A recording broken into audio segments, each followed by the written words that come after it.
The Department of Public Health and Human Services is pleased to bring you Aging Horizons. Medicare, Social Security, fraud and legal issues, veterans benefits and caregiving. Aging Horizons is a program dedicated to inform and prepare Montanans on these timely issues, making a difference to you and your loved ones. Here now is today's program host.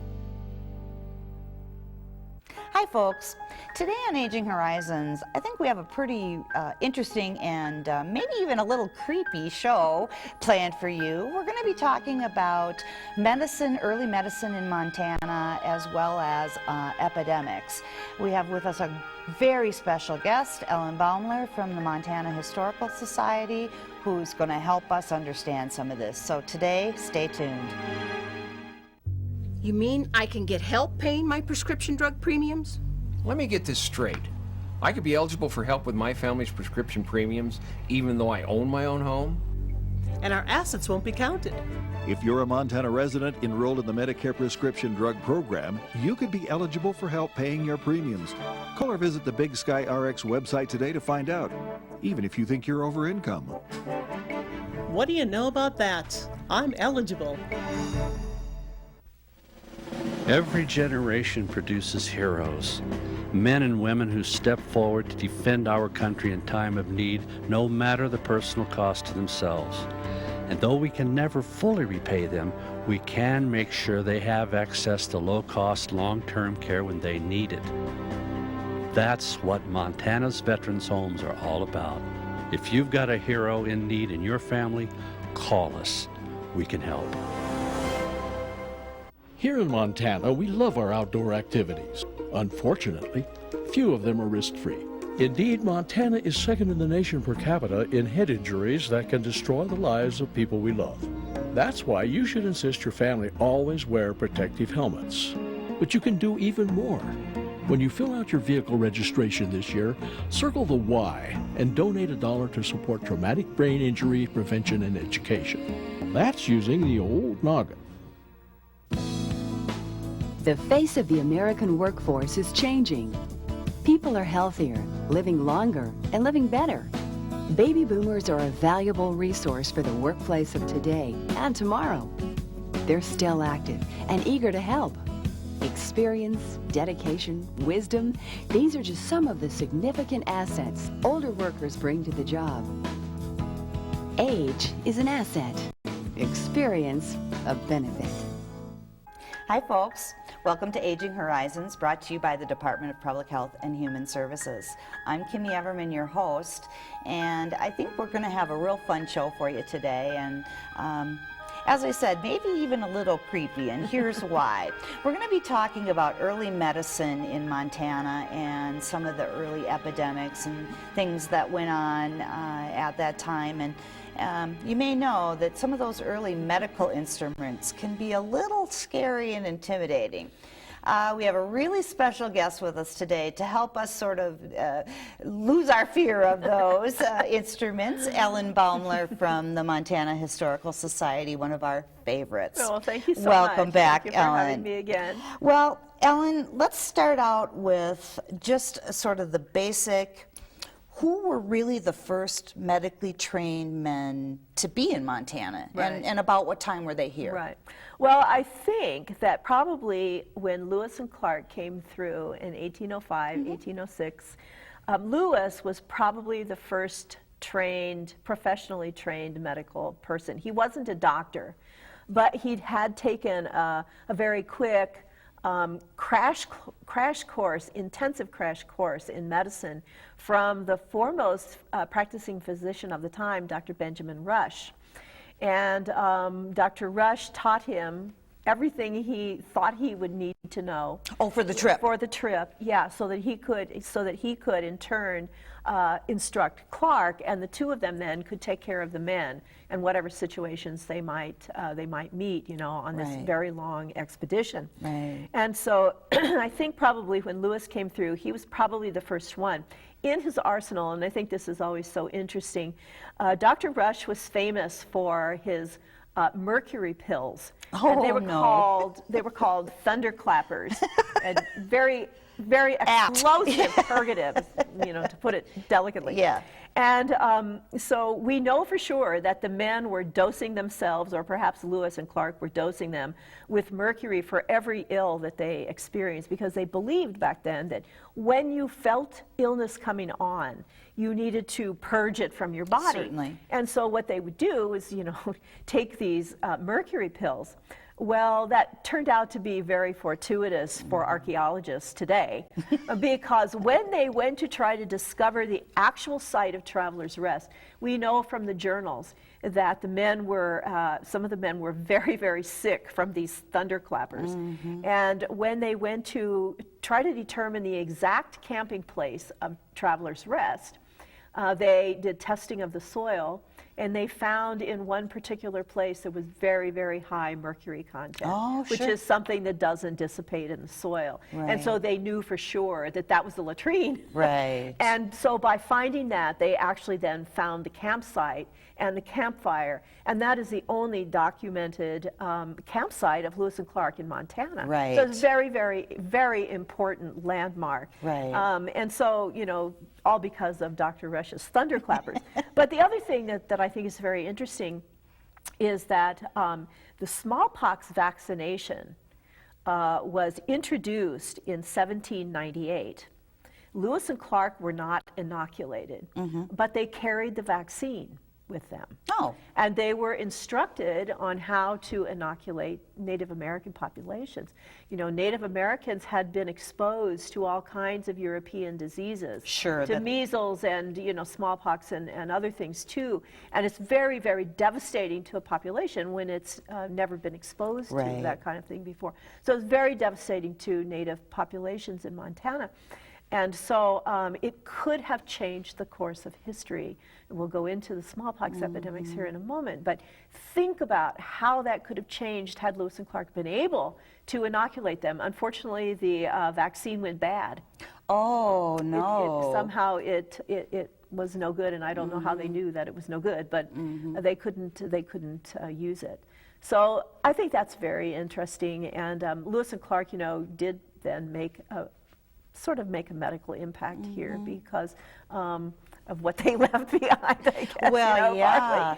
But anyhow, later on, smallpox did become a terrible scourge in Montana and elsewhere. And in 1837, there was a devastating epidemic that killed probably 10,000 Native Americans here in Montana. No. Yeah, and they were uninoculated. Sure. There had been a huge inoculation campaign by the government in 1832, and all of the tribes up to about South Dakota were inoculated, but not above that. And so when the Native tribes here were exposed, it was very devastating. Well, and they would, as you said, having never been exposed before, they were kind of sitting ducks. That's right. Because you just don't have the capacity to fight it off. That's right. Yeah. That's right. Well, and so we can really kind of say that Lewis was pretty much our first sort of doctor. He was probably our first sort of medical man. Yeah. And the next one was probably Father Ravalli, who came with the Jesuit priests at St. Mary's Mission. And he did bring smallpox vaccination from him, with him from Belgium. And inoculated, was the first probably to inoculate tribes here in Montana, and did inoculate the Salish. Great. Yeah. Great.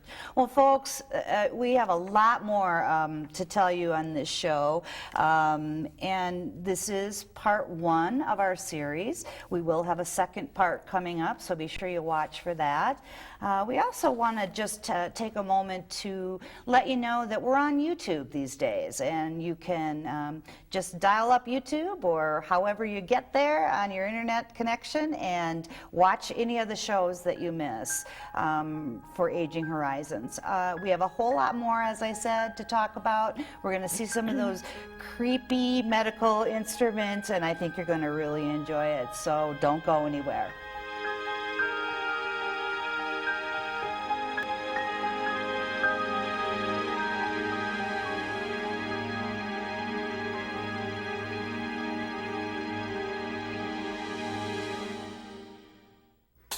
Summer in Montana is a great time to visit your local farmers market. Enjoy the social atmosphere while shopping for a wide variety of fresh, locally grown produce. Together with both WIC and Senior Farmers Market nutrition programs, you help feed your family 5 or more daily servings of fruits and vegetables for better health. You also help local ag producers and enhance the state's economy. So, for summer fun that's nutritious and helps Montana's economy, shop at your local farmers market. Good care is your right. In Montana, there's over 11,000 beds in nursing homes and assisted living facilities. If you or a family member needs assistance or help in obtaining information about care issues and placement options, call 1-800-332-2272. If you or a family member need information about Montana's long-term care resident rights, or if you need help solving a problem or a complaint about a nursing home or an assisted living facility, call us at 800-332-2272. I didn't know. Montana has one of the highest suicide rates in the country. Know the signs. Depression. Isolation. Giving away possessions. Alcohol abuse. It's what you can do now that matters. Don't be afraid to ask. Are you suicidal? Tell someone. Don't leave the person alone. Offer hope. Call the Lifeline. Don't keep suicide a secret. Break the silence.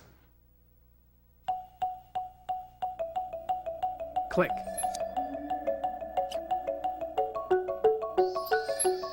Click. Click. With Nursing Home Click. Compare online, it's sort of like this. Click. Compare quality ratings and services of nursing homes in your area or nationwide with a click of a button. Make an informed care decision for your loved one to ensure peace of mind. Before you visit Nursing Home Compare at Medicare.gov. Hi everyone, welcome back. We're here with Ellen Baumler from the Montana Historical Society, and today we've been talking about medicine early in Montana's history, as well as some of the epidemics that were experienced by the citizens really early on. And remember, this is part 1 of our series. We're going to have a whole nother show about this so that we can keep giving you some really fun and interesting information. Ellen, let's get back to talking about those smallpox epidemic. Yeah, the smallpox epidemic. It really was devastating to Montana's population, and you know, it came to Montana via steamboat. There was a steamboat that was traveling up the Missouri River and stopped at Fort Union in 1837. It was the steamboat St. Peter. And there was several of the passengers were suffering from smallpox. Oh. And really the captain should have quarantined the ship, but he didn't want to, because there were hundreds of Native Americans waiting for the goods that this steamboat was bringing to them. Sure. Blankets and supplies and things. And so the captain didn't quarantine the ship. Right. He felt that the financial piece of this was more important. He felt it was too important to distribute the goods that they were anticipating. And so unfortunately, that's what started. They distributed smallpox as well. They distributed smallpox as well. You know, some people believe that the smallpox was actually planted in the blankets that were given. I was going to ask you how true that is. Well, you know, here's something, you know, some people believe that, but medically, I'm not sure it's possible to transmit that way. Okay. And here's an example, because there were hundreds of scaffold burials because of this smallpox epidemic all across the High Line. And these are open burials. People would bury their loved ones with their buffalo robes and that. Scavengers came along and took those buffalo robes and shipped them to Europe by the hundreds. Sure. And there is no documented case that any of those robes from infected people ever triggered any kind of disease in anyone. And by scaffold burial, you mean an open? It's an open scaffold, sometimes in a tree, sometimes on the ground in a wooden scaffold, yes, and the burial of the person would be open. So they would be open to the elements and, as you said, open to scoundrels who are stealing their robes. Yes. Okay, well that's good to know, because I've always wondered about that. So I don't know that that's a true, you know, way that they actually were trying, but the people got off the boat, and I mean, that's how the disease was. Right. And you keep saying that it was so devastating. Tell me why. What was so devastating about it? Well, you know, Native Americans in Montana had never been exposed to that disease before, and totally a European disease. There was an inoculation program. It's incredible to me that they had a vaccine in 1798, but they did, and it was effective. And in 1832, there was such an epidemic among the Midwest tribes that those tribes were all inoculated by the government, but not up as far as North Dakota and Montana. And so those tribes were unexposed, and it just wiped them out. Yeah, and they just had no protection. 10,000 people at least died that we know of. And there's a story, there's a highway marker on the Rim Rocks area in Billings that commemorates a story that Joe Medicine Crow told me about, and actually I had to do the marker, so I know this story that Joe told me that there were two warriors who came back from a hunting expedition, and they found their village devastated by smallpox, and one of the men's sweethearts was among the dying, and there was just absolutely no hope because everyone was either dead or dying. Right. And so they dressed in their finest clothing, and they took a snow white horse and they blindfolded the horse, and they rode double, singing their death songs, and rode off of the Rim Rocks. And that place is known ever after that as the place where the white horse went down. Wow. That is an amazing story. So there is a highway marker that tells that story.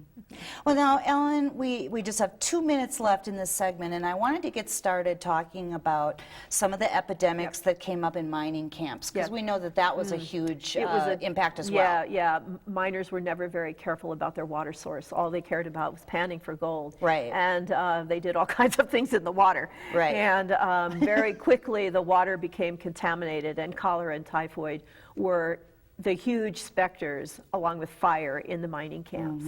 And there were many, many epidemics, and we could talk about one of those specific stories here in a moment. Okay. Yeah, and I think, I guess just for our audience to understand why that would be such a ripe situation for the epidemic, these are men that are, as you said, first of all, using contaminated water. They all live in very close proximity. Yes, they did. They eat from dishes and such that may or may not have been cleaned. Yep. And there's probably sewage being dumped into the streams. They're using this for cooking water. Right. It's pretty disgusting when you think about it, but it was by no means any sanitation at all. Right. And the water sources, within a very, very short time became contaminated. And I think people didn't realize how these diseases spread either. Sure. Contagion was very little, known. And it's not as if at that point in time you could get an antibiotic to do anything. No, there was really nothing that you could do. Either you lived death. through the disease or you died. Yeah. And most people died of some kind of infection long before they reached old age. Yeah. Today, the elderly are very lucky to be living as long as they do because we have such wonderful antibiotics and great treatments. Yeah, and medical expertise. Yeah. Well, folks, again, the time is just flying by, as it always does when we're having some fun and talking about interesting things. We have a few more really fun stories to tell you in our next segment, so please don't go anywhere. Stay with us.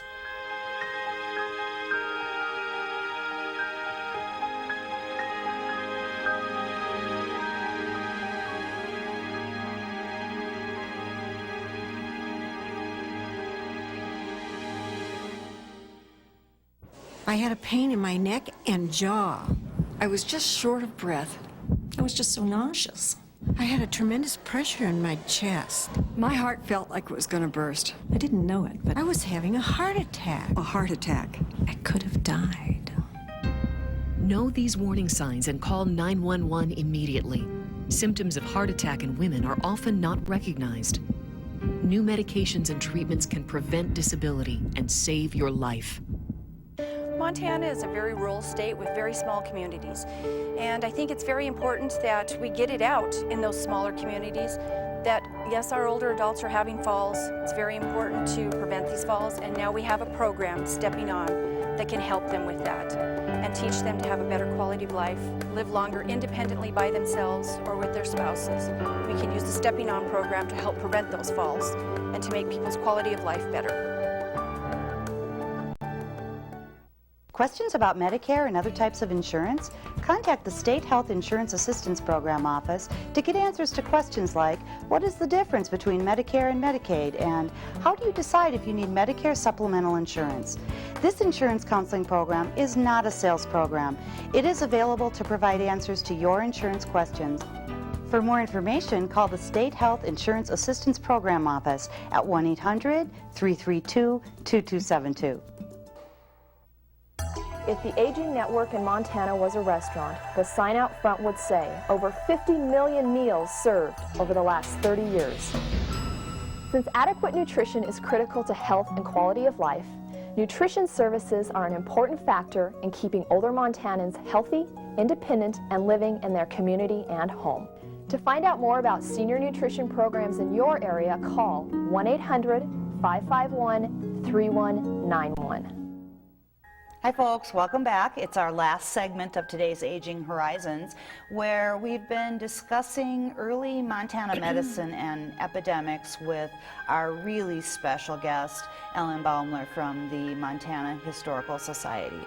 Ellen, when we left, we were kind of chatting about the smallpox epidemic and some some of the mining epidemics. What else would you want to tell us about that? Well, you know, there's one epidemic that I know of in Virginia City that really did take a devastating toll to one family, and that was the Dalton family, who first came to Bannock and then they came to Virginia City very, very early, just at the time of the gold rush in 1863. And at that time, there was a typhoid epidemic among the mining community there. And first of all, Matilda, the oldest daughter, who was 19 at the time, was ill. And her mother was nursing her through this terrible disease, and the mother got sick. Oh. And so then the father got sick.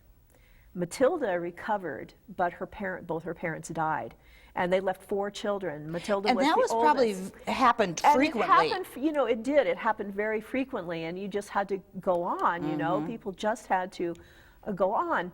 And so Matilda was left taking care of these smaller children, and she ended up actually accepting a marriage proposal because there was really nothing else for her to do. Sure. So she married so that the other children could have a secure future. Sure. And they eventually moved to Wallace, Idaho, and she, you know, had a long, and I assume a happy marriage, I don't know.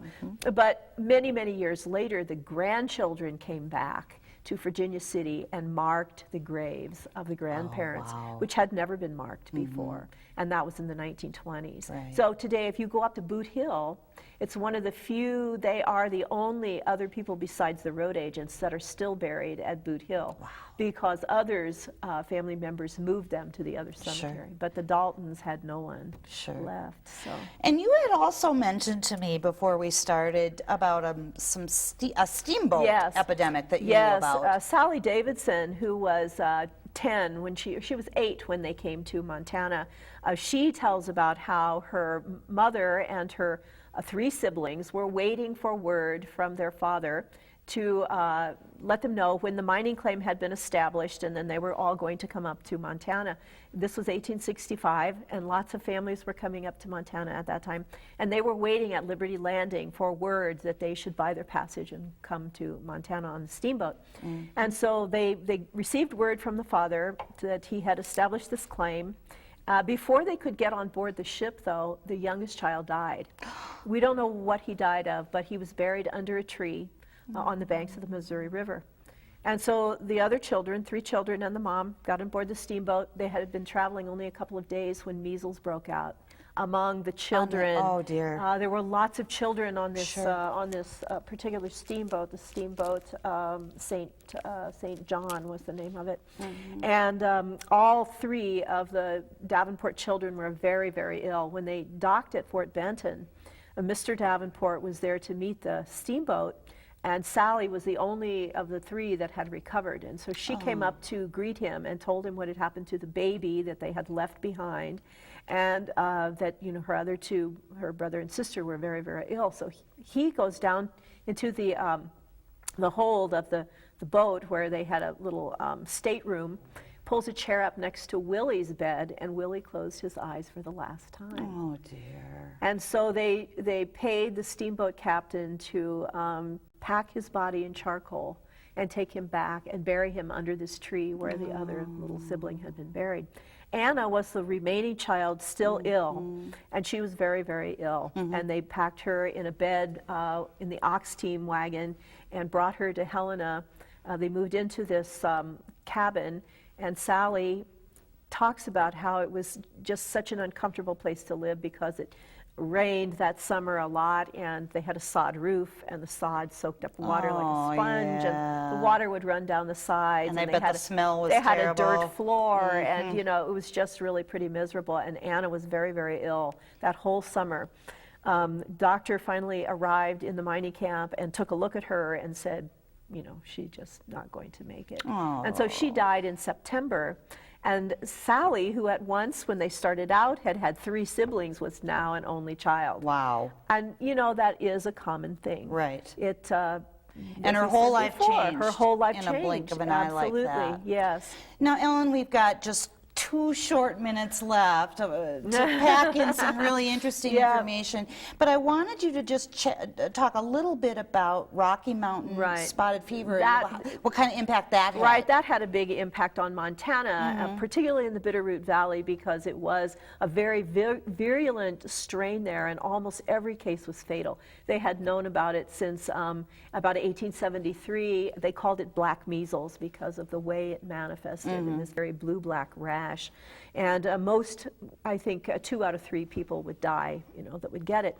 It was a situation where this was on the cusp of the apple boom and homesteading there, and they didn't really want publicity about it because it impacted homesteading. Sure. And so finally, researchers were brought in, and they did finally discover that ticks were the carrier.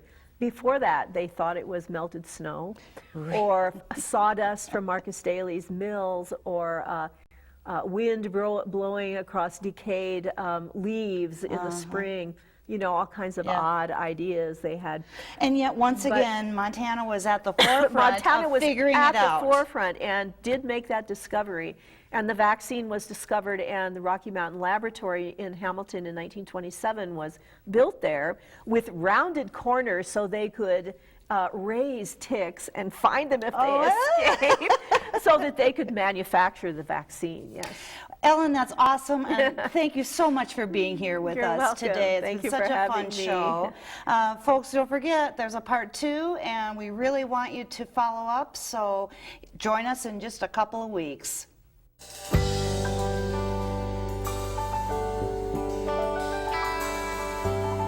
Special thanks to the Department of Public Health and Human Services for their continued support. Hosts on Aging Horizons are program specialists at the Montana Office on Aging. Production facilities provided by Video Express Productions. For more information about Aging Horizons, call the Department of Public Health and Human Services toll-free 800-332-2272.